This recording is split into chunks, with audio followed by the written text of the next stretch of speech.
Buenos días, buenas tardes, buenas noches. El día de hoy vamos a revisar un artículo sobre drenaje del espacio pleural. Es un artículo interesante porque está dirigido a neumólogos, no a cirujanos. Entonces me parece interesante pues ver cómo enfocan los drenajes y los sistemas de drenaje del espacio pleural para personas que no son del ámbito quirúrgico.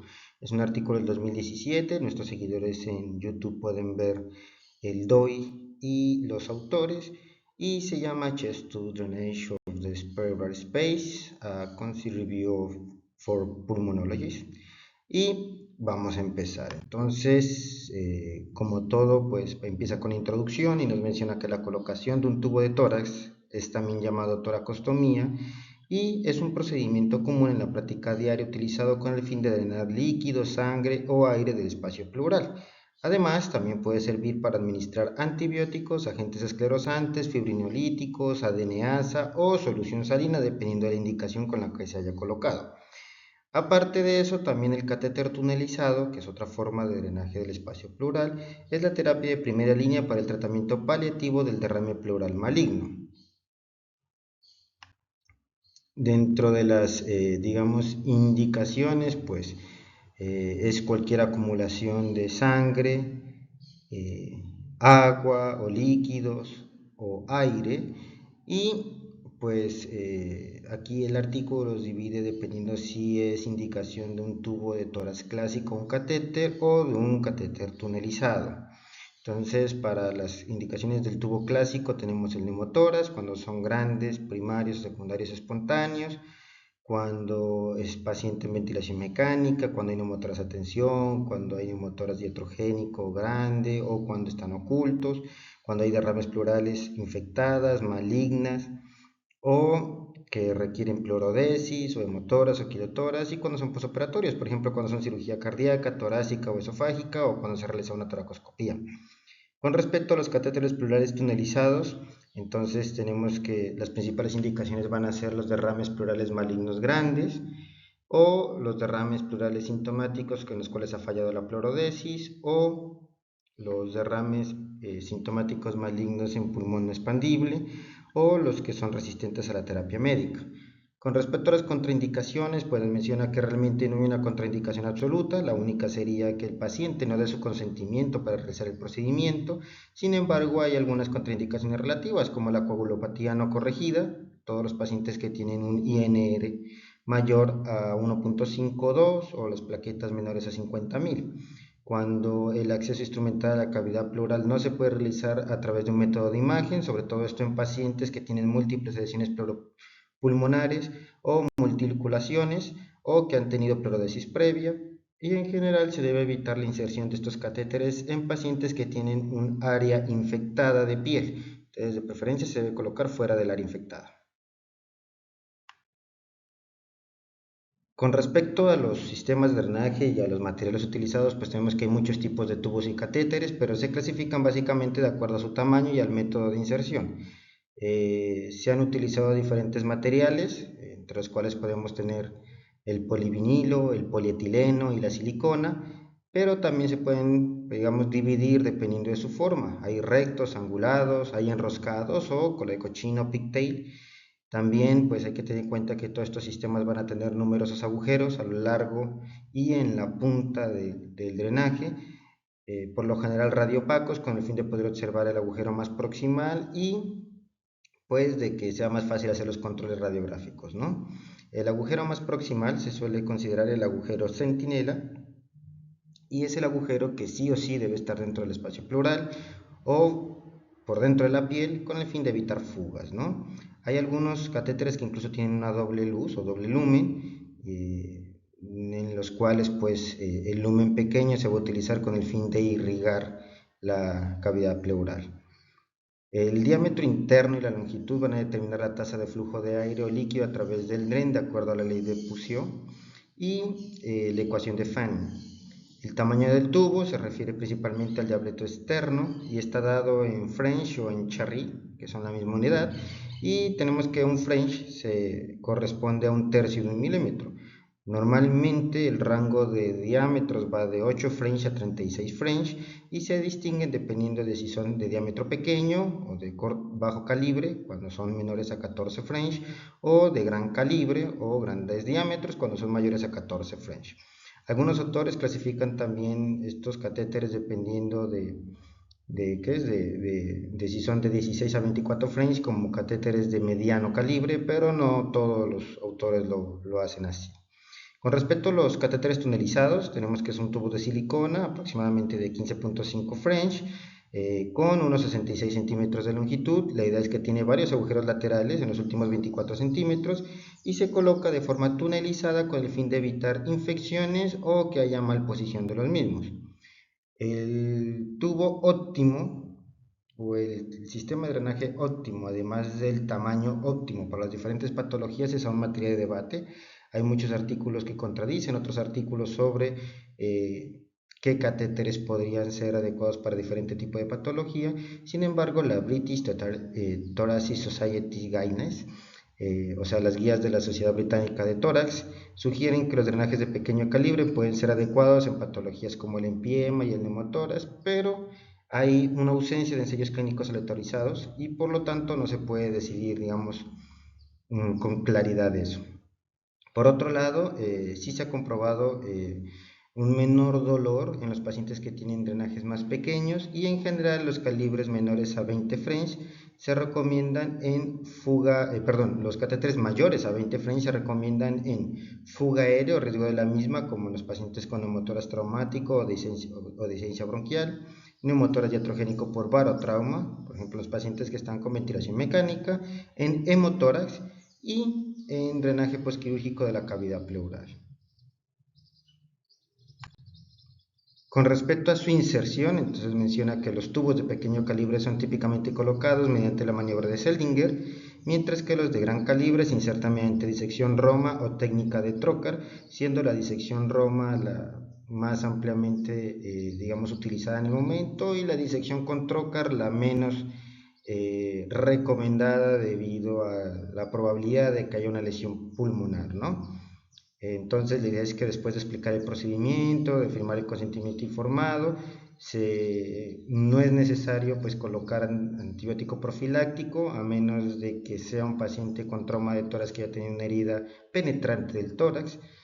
Se coloca pues anestésicos locales o sedación, también puede ser recomendado principalmente con opioides o benzodiazepinas, pero en general es con anestesia local, ¿no?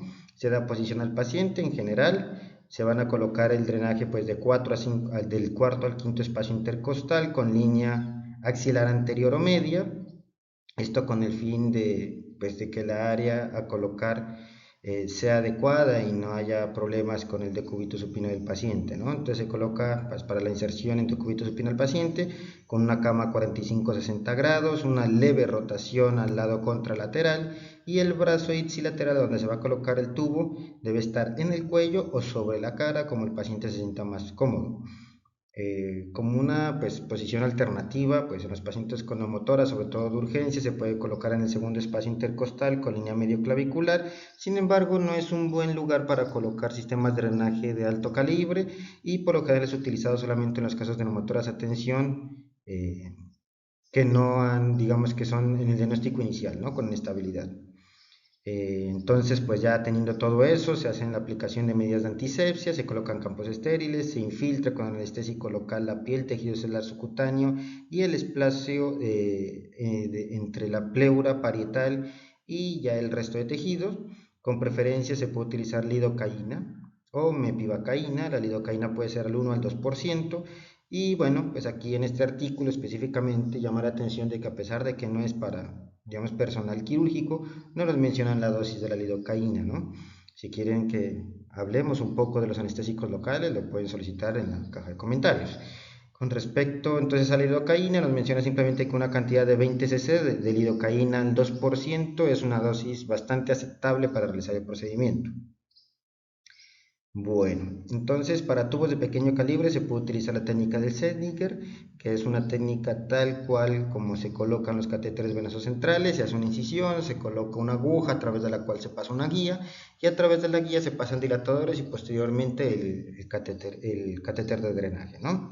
Sin embargo, para los tubos de gran calibre sí va a requerir una incisión cutánea, disección Roma con Kelly, para posteriormente pues la introducción de un dedo, esto con el fin de disecar hasta el espacio pleural, en caso de que hayan adherencias, liberarlas y posteriormente pues colocar el tubo, ¿no? El cual se va a fijar con seda 0 o 1 mediante un punto en U. En general pues eso es lo que se realiza. Con respecto a los túneles, a los tubos tunelizados, perdón, requieren la realización de dos incisiones, por lo general con una distancia una de la otra de 5 centímetros. En una de ellas se va a introducir el catéter, eh, y pues mediante la técnica de Seldinger puede ser, y por la otra posteriormente se va a tunelizar hasta poder esterilizar el catéter y pues se fija, ¿no? Estos catéteres suelen tener unas almohadillas muy similares a las que se utilizan en los catéteres venosos centrales permanentes o en los catéteres de diálisis peritoneal, pero pues eso, ¿no? Y eso es para que haga fibrosis y pues quede más permanente, ¿no? Con respecto ya a los sistemas de drenaje como tal, pues tenemos varios, los que nuestros seguidores de YouTube pueden revisarlos. Ahí las imágenes de cada sistema de drenaje que nos propone el artículo. La primera es la válvula de Heimlich y la idea es que este es un dispositivo simple que contiene una válvula de goma que se ocluye durante la inspiración de tal forma que previene la entrada de aire, pero durante la expiración se abre, permitiendo la salida del aire al exterior. La idea es que este tipo de dispositivos va a permitir el manejo ambulatorio del paciente con neumotoras o neumotoras a tensión. Con respecto al sistema de tres compartimentos, que es el segundo a tocar en el artículo, entonces nos menciona que son los más comúnmente usados. Hay varias marcas, yo creo que el Pleurovag es el más utilizado, por aquí nos mencionan también otro que se llama Atrium, y la idea es que tiene pues tres cámaras, una cámara de recolección, una cámara de sello de agua y un control de succión. Estas tres cámaras van a estar interconectadas, la idea es que el sello de agua mantiene una columna de agua de 2 centímetros, impidiendo que el aire sea succionado en el espacio pleural durante la inspiración. La columna de succión usa una columna húmeda o seca dependiendo del dispositivo. La idea es que se puede ajustar hasta una presión negativa de menos 40 centímetros de agua. Eso para los dispositivos que tienen columna seca, pero los que tienen una columna húmeda, o sea, los que se van a llenar con agua, pueden llevar hasta menos 25 centímetros de agua. Y la idea es que el burbujeo en el sello de agua nos va a indicar una fuga aérea que podría estar en relación a un desgarro, una lesión pleural, la migración de drenaje fuera de la cavidad pleural o falla del dispositivo, ¿no? Son los más comúnmente usados. Si quieren que pues, mencionemos más específicamente el sistema y mecanismo de funcionamiento de estos sellos tricamerales, también lo pueden dejar en los comentarios. Con respecto a los drenajes, digamos, más actuales, encontramos los sistemas de drenaje digital. La idea es que estos sistemas son muy buenos porque reducen la variabilidad interobservador y aparte permiten una evaluación cuantitativa tanto de la fuga aérea como del drenaje líquido que pueda haber, digamos, en el espacio pleural, ¿no? Y aparte, pues tiene un récord continuo de las fugas aéreas y el drenaje líquido, así también como de la presión. Entonces nos permite manejar ya con unos parámetros meta más, digamos, favorables esta parte. Sobre todo hay una complicación que es muy subestimada, que es el edema por expansión pulmonar, y este tipo de dispositivos nos permite hacer un manejo más, digamos, adecuado de este tipo de patologías. Aparte, pues no van a requerir la conexión a un sistema de succión en la pared, que es lo más usual en los hospitales, y de tal forma pues van a permitir el manejo ambulatorio, ¿no?, de los pacientes. Con respecto a otros que es el drenaje a vacío, que es un drenaje, digamos, que succión permanente, van a ser catéteres tunelizados, en general se conectan a una válvula unidireccional o a un reconector al vacío, que se encuentra en diferentes capacidades dependiendo del fabricante. Hay unos de 200 hasta unos de medio litro, y la idea es que permiten el manejo ambulatorio de diferentes pacientes, como son de los pacientes que tienen un catéter tunelizado, ¿no? Estos pacientes podrían manejarse en la casa y pues enseñarles, capacitarlos en cómo se debe de sacar el líquido y manejar el sistema, ¿no?